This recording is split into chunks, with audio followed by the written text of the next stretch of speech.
It's New Beer Thursday! Woo! And this week we're going to Oklahoma. I know. Have we ever done a beer from Oklahoma before? No. Is there beer in Oklahoma? What's Oklahoma? Right? It's got a panhandle. It's like a little pot. Apparently, maybe you can make popcorn in it and burn your foot. Yeah, shut up. No, we've gotten a lot of requests. Flack. Complaints. Bitching and moaning. Yeah, that stuff. Flack. About the fact that most of the beers we do are from the West Coast, which, obviously, we live on the West Coast and we buy beer because, you know, no one really sends us beer. Except breweries on the West Coast, which is awkward. That's kind of pointless. All the beer that keep sending the beer. Yeah, keep sending the beer, but all the beer we get sent to us is like from Stone or Firestone Walker or, you know, stuff like that. Yeah, it's like, all right. Which is delicious and amazing. Please don't stop. I love you, Sabrina. Anyway, so we are on a mission to at least try and hit some other areas of the country. This week we're going to be in Oklahoma with Prairie Ale. Prairie Artisan Ales. Prairie Artisan Ales, yes. And they are Gypsy brewers that brew out of Oklahoma, and apparently they do some really good stuff. So I'm looking forward to this. Yeah, it was actually kind of funny because do you want to do the honors? Yeah. All right. While you talk. Yeah, I went to my... they do not understand the Mousselet. 6 turns to the cage. Yeah. Oh, well. 6 years later. Whoa. It's like, it's climbing out. It wants out. That's why you put a cage on it. Oh, nice. There he is. But an expression of gas that Dr. Bill would be he would not be happy with. No, he'd be proud of that. He would? That's an okay. Okay. Yeah, I mean, when you have it like wanting out that badly, you are lucky not to lose the cork, put a dent in the roof, and spray John with beer. Yeah, seriously. 3 out of 5 corks on that one. The cork rating system. Anyways, how I came across this is I was at my local place, and good job clouding it up there. Cheers. I went to my local place and was walking around, and literally this just caught my eye. I had never heard of it before. I had no idea who they were, and I talked to Shelton Brothers too. Yeah, they're Shelton Brothers. Which we usually see most of our international distribution from Shelton Brothers. It's interesting to see that they're doing domestic. Yeah, I think they have a few breweries in their domestic catalog. I couldn't tell you. It smells really good. But anyways, yeah, I saw this, and one thing we always try to tell new craft beer drinkers is if you don't know what you're looking at, if you don't know what you're looking for, find a guy. I mean, find a beer store that you really like, and find someone there who you trust, who you can get to know, and they can make recommendations for you. I mean, this guy knows that I love Saison, and so he was like, yeah, here, dude, it's awesome. I was like, what is it? He's like, yeah, and that's how it transpired. So there you go. So yeah, find a guy. You went, yeah. Yeah. That's my motto in life.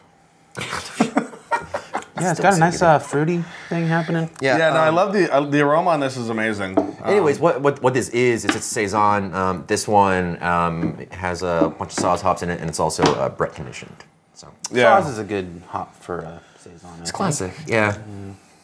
You can definitely get the bread on it. Yeah, it definitely has that like pineapple-y Brett. It's nice and dry. Nose, yeah. I like this beer. I enjoy drinking this beer. I have no further comments to make. It's nice and fluffy. Nice mouthfeel, yeah. Fluffy, interesting. It is. Yeah. Because the thing is like a lot of times with Saison, some of them can be like they're super dry, but the carbonation can be kind of rough. Right. And so you combine that with the bitterness, and it can be like it's kind of rough on the tongue. This is nice because the carbonation is nice and soft. It's not super bitter. And so, like I said, it kind of fluffs up on your tongue. It's like a pillow for your tongue. Yeah, it's really tasty too. It's just not all about it's a tasty pillow. The Brett. Yeah, it's definitely got a big flavor profile that extends beyond the actual like. Okay, we spiked this with Brett, so you're gonna taste Brett on it. Yeah, but I mean it even goes way beyond that. The malt character stands out a lot too. I think it's complemented by the. I think that's part of the. It's not so dried out that the malts are allowed to kind of come in and play, and it's and dry. I like your statement of it being fluffy. It is. It kind of like because even lately I've been having like really big problems with dry mouth, which you don't really need to know about. But it literally makes my mouth feel good. Like I that isn't overheard. Yeah, it literally just makes my mouth feel good. Yeah, it makes my mouth happy. Yeah, it's I've had Saisons that are kind of syrupy. I guess is not syrupy, but thick and kind of heavy. And they taste like syrup. A couple that I made myself. That it's like, all right, this tastes like a Saison, but it's not a Saison experience. Yeah, exactly. And those weren't made with Brett, but because the Brett changes it quite a bit. But still, even if it didn't have the Brett, okay, maybe you'd have a little more of that sweetness in there, a little more body to it. But it's Yeah, like really I said, it's got a really nice. I like how you talk about the Saison experience because it's not just. Sounds like a Disneyland adventure. Yeah, seriously. That would be the best Disneyland ride ever. Yeah. Saison Land. Saison experience. You're going on a tram through the fields of France. But anyways, no, it's cheeses. Exactly. It's a very complete thing, you know, because there's a certain flavor profile that you're looking for, but if the mouthfeel isn't there, then it just seems wrong, you know, it just seems off. So, I think with Saison, the mouthfeel is a big part of it. Yeah, definitely. Well, I think now's a good time for you to go off and see what Dr. Bill has cooking in his kitchen. So that's a euphemism. Go do that.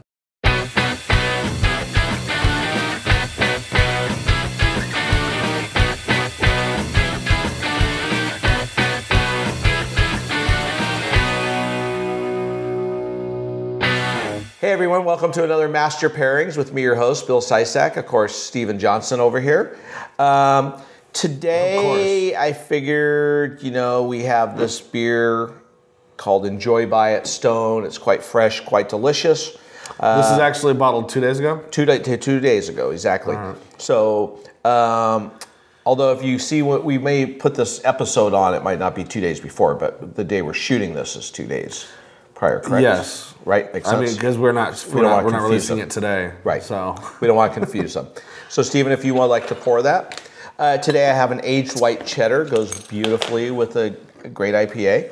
And then also some of Jonna from So Rich Chocolates, her Citrus Crush. It's a beautifully rich, decadent white chocolate with crystallized grapefruit. cheers. Cheers. Let's try this beer. Oh, I love the smell of this beer. Yeah, it's a great beer. Now, the hop profile on the Enjoy By doesn't change from beer to beer, Nope, right? nothing changes, just your palate. Yeah, so it's just your palate. So if yeah. you're thinking that each Enjoy By tastes differently, it's because your palate's advancing. But yeah, no, this is a great beer, a great concept that they did. I'm very proud and happy to be a part of Stone, and especially that they're doing things like this. I'm watching you right now. 9.4%. No, I just like that they're doing this because I love Ruination. I love the IPA, but I like that they're bringing out all these sexy new IPAs again because that's what they were originally known for all their anniversaries. So this is a double IPA. Yeah, 9.4. It qualifies it as a double IPA. Could be bordering on that triple IPA category if they ever decide to go to that with the BJCP triple or imperial. Big, intense, a lot of great hops. Let's break it down a little bit. What are you getting out of it? It's a lot of citrus. Good floral notes on it. It reminds me a lot of the Drake's Apocalypse. I'd love to do a side by side with that. It's certainly not it's not danky like Pliny the Elder. See, I get a little dank. It's got dankiness on it, but it's not danky. It's not that's not the predominant. And you get that from Pliny the Elder. I think it's fairly subtle in Pliny the Elder, but I know what you're saying. Yeah, I consider Pliny the Elder a danky double IPA. That's what when I drink that beer. That's what piney, danky, kind of sticky. So piney and danky are really close, and they kind of a lot of the hops segue. But I kind of I see what you're saying. I think more like some of the ones that you get at Pizza Port or say even Alpine. Right. Can Pizza Port. But obviously it's all about whether you're using Amarillo versus Simcoe versus Citra versus so. Pizza Port a la Bagby, the stuff that he was making absolutely was he's like the king of IPAs as far as I'm concerned. So I mean, sorry, Vinny. Vinny makes great IPAs as well, but who wins Alpha King every year? Well, Jeff doesn't win it every year, but he might as well.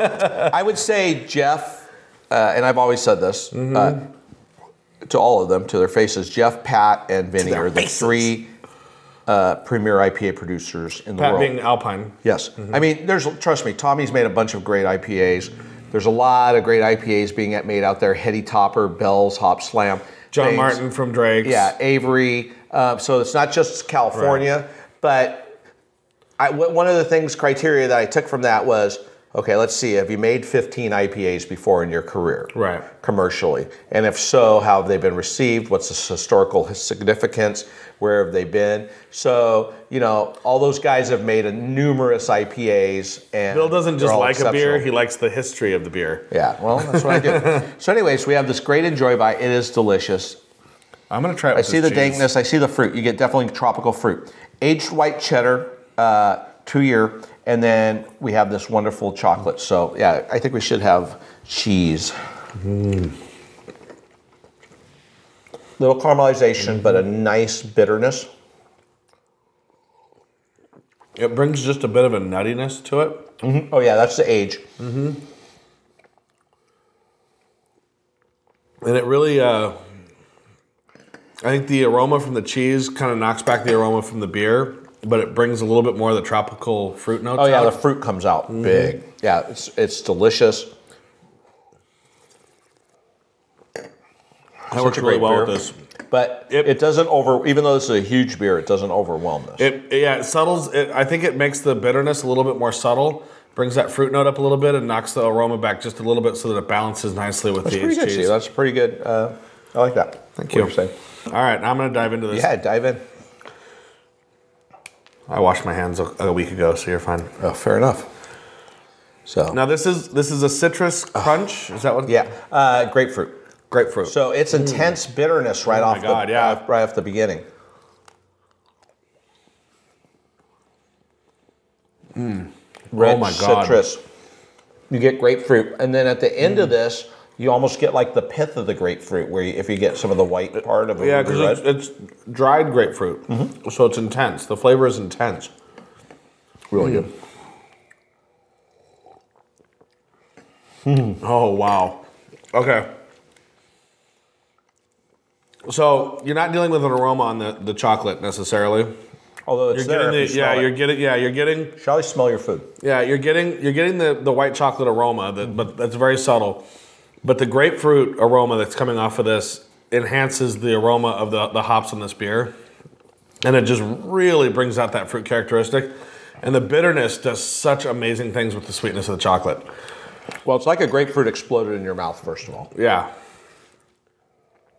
And then it's got this dry, bitter finish, which is really cool and really clean.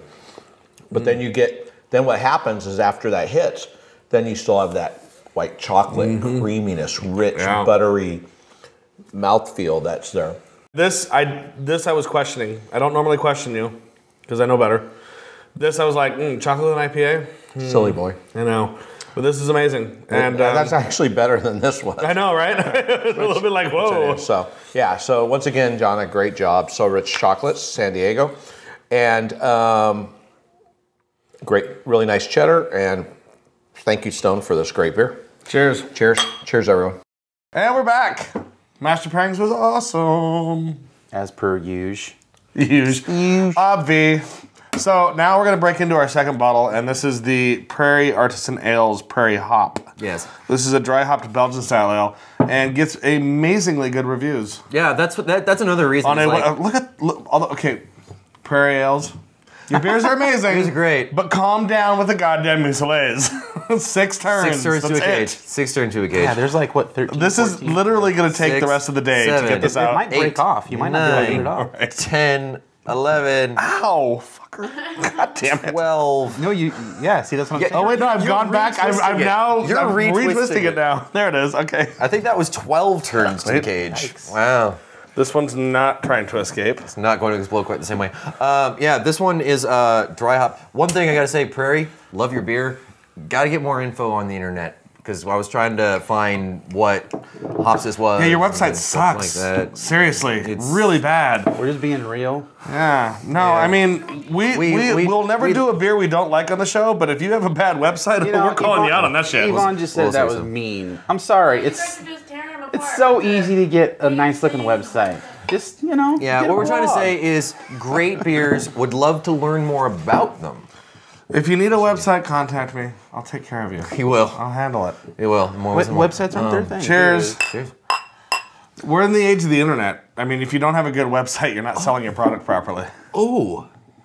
Oh, that smells delicious. Oh, dude. Wow. That's It's like like flowery. flowery. It's like fresh cut grass with flowers. Like just that's passion really fruit. I get mad passion fruit. Like all kinds of all kinds of tropical. Yeah, dude. That is a really nice blend of aroma. Oh man, yeah. All right, so should we play? This is what I want a candle of. I want my house to smell like this. Definitely. Because this doesn't just scream beer at people. Like, because you could get like a hoppy Kim. Shut up and drink it. Oh, sorry. Oh my God, that's good.